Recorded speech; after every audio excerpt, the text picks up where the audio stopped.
Meanwhile, week 5 of the 2021 NFL season, what stood out to you the most? Well, you know what, Mike? I think it was the Bills' victory over the Chiefs simply because it tells you how far they've come since the championship game of last season.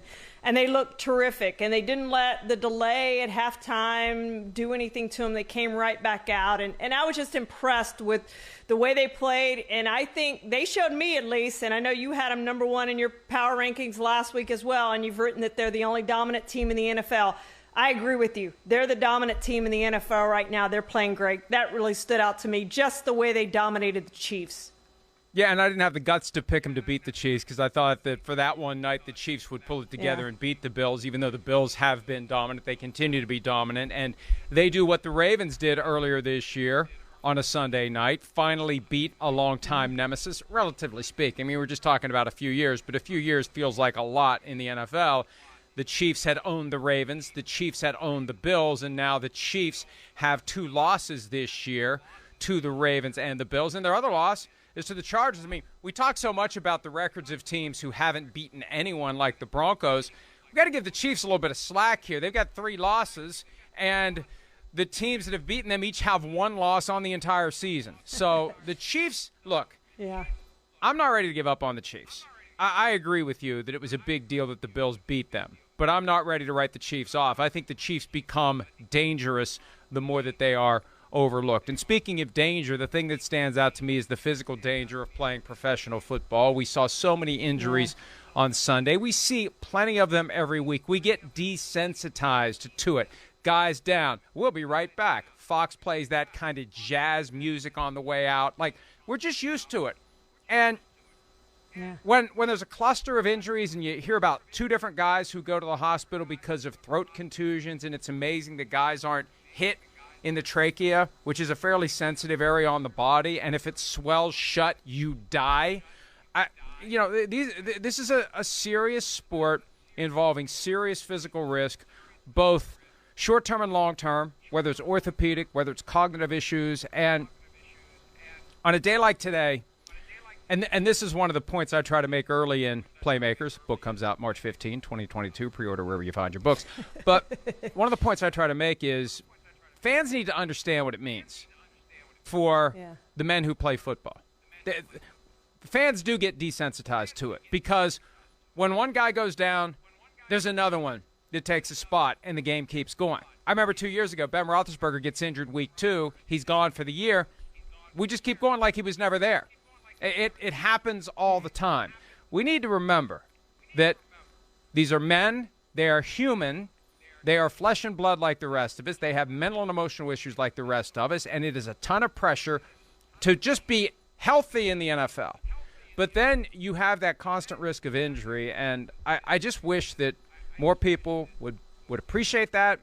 And also, when players are trying to get paid, we fall in line like lemmings behind the owners because we identify with the laundry, your favorite team. We're rooting for the owner, not because we feel bad for the owner. We feel like the owner needs his money, but we feel more identity with the team, with the owner, and you get mad at the player because the perception is the player's the one who's screwing everything up because the player's being greedy. Well, that's part of the PR spin. We need to understand for the players, this is their shot. And this compensation they're getting for the physical risks that they're taking, it's not a windfall. It's not a lottery prize. They earn it every single day, and it's their only chance to make significant money. So I just hope that folks will pause from time to time because we enjoy the sport. You don't want to be Debbie Downer over it, but understand that each individual player is a human, and each individual player is experiencing pain and suffering and mental distress and emotional distress from time to time. And it's easy to view them as robots, and I just hope that from time to time fans realize that they're not and understand that when they're trying to get compensated, maybe we should be a little more sensitive to what they're trying to do. Anyway, that's my rant for today. Well, in 2001, Mike, I wrote a story, one of the best stories I've probably ever written, called Playing in Pain. And I talked to current players at that time and former players, and it was amazing all the surgeries they had, the hips, the shoulders, the knees, how they couldn't walk after they finished the game. And they know what they're getting into. I get all that. I understand that. They understand the risk. And things have changed a lot since 2001. But just to hear those current players then talk about how week to week, how much pain they were playing in, and that it felt like a car wreck week after week after week, and you were just trying to survive to the next one to get yourself healthy enough to get through it. And when coaches and players say nobody's ever 100% this time of year, that starts in week one. Nobody's ever 100%, Mike. They all play in pain every single week. And I'm never going to question the toughness of anybody who plays in the NFL, because I know I certainly couldn't do it. We look at a guy like Rob Gronkowski trying to come back, what he's trying to come back from. It's a tough, tough sport, Mike. So physical. Yeah, one of the reasons he retired is because he was injured all the time. And it just wears on you. And I was always impressed with his ability to have that kind of goofy, sunny disposition, even though he had all those different procedures. He had the broken forearm on an extra point nearly a decade ago, multiple surgeries, staph infection, PICC line, serious stuff. And we just are completely desensitized to it as fans because the game keeps going. And this year especially, it feels like the games are more intense. They're more physically demanding. The primetime games are more competitive than I think they've been in a long time. And everyone's got to pick themselves up, put themselves back together, and do it again 7 days, 6 days, or 4 days later.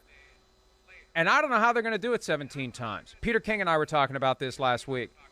Yeah. The idea of 17 games with the NFL fully intent on going to 18, and Peter wrote something about it today in Football Morning in America, that the NFL should really think seriously about expanding to 18 games. It would do it right now if it could. It would add an 18th game to this season if it could. Oh, yeah.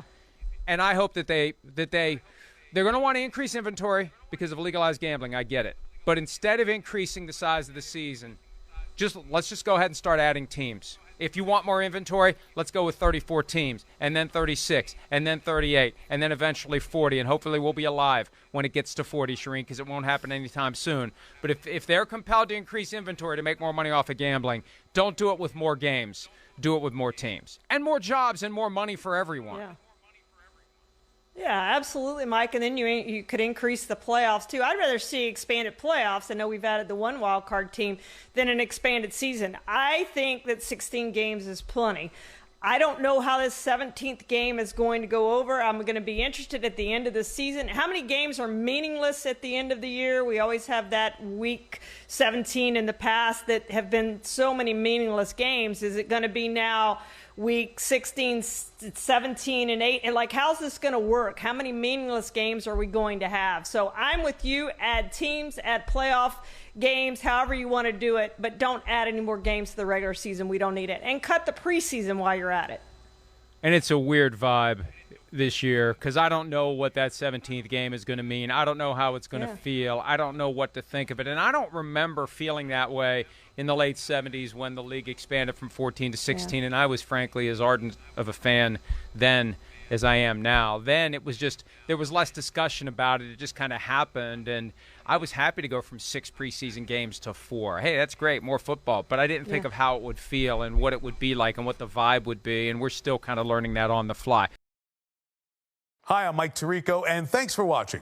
Make sure to hit subscribe for the latest news and highlights from NBC Sports.